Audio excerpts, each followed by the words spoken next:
Assalamualaikum, saudara-saudari terkasih dalam Kristus. Minggu ini saya ingin berbicara mengenai rutinitas. Seringkali yang terjadi dalam hidup kita itu adalah absennya waktu Tuhan ditelan rutinitas kehidupan kita sehari-hari. Saya perhatikan kehidupan di antara anak-anak Tuhan ya, itu bukan karena waktunya habis untuk hal-hal yang tidak berguna, tetapi justru untuk hal-hal yang baik.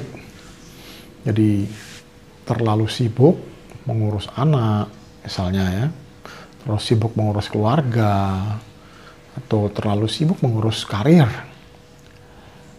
Dalam keseharian banyak hal yang menuntut perhatian kita, dan sebagai akibatnya seringkali kita tidak menyadari banyak waktu terpakai.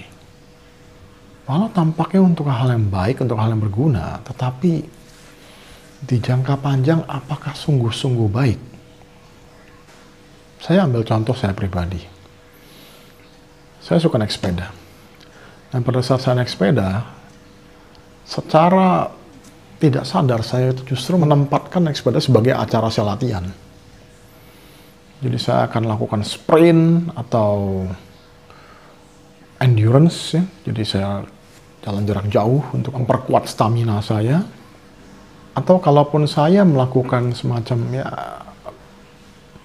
sekedar naik sepeda tenang-tenang ya, maka saya akan lakukannya sambil mendengarkan podcast atau audiobook, apalah gitu untuk menambah pengetahuan. Jadi sambil jalan sambil belajar. Baru kemarin ini saya merasa dipanggil Tuhan untuk ya sudahlah, kembalilah, nikmati saja. Nggak perlu segala sesuatu dalam hidup itu produktif gitu, cukup nikmati. Jadi waktu saya dan Tuhan sambil jalan, sambil aku menyerap ya kehadiran Tuhan dalam segala ciptaannya.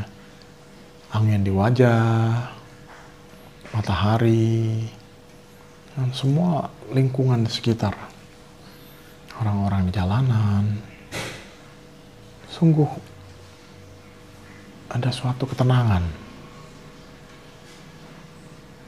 Jadi saya nggak tahu apakah itu kesibukan harian atau Anda mungkin ada kecenderungan seperti saya yang masuk ke dalam jebakan hyperproduktivitas, yang merasa setiap waktu harus dipakai untuk mendapatkan lebih, itu harus produktif.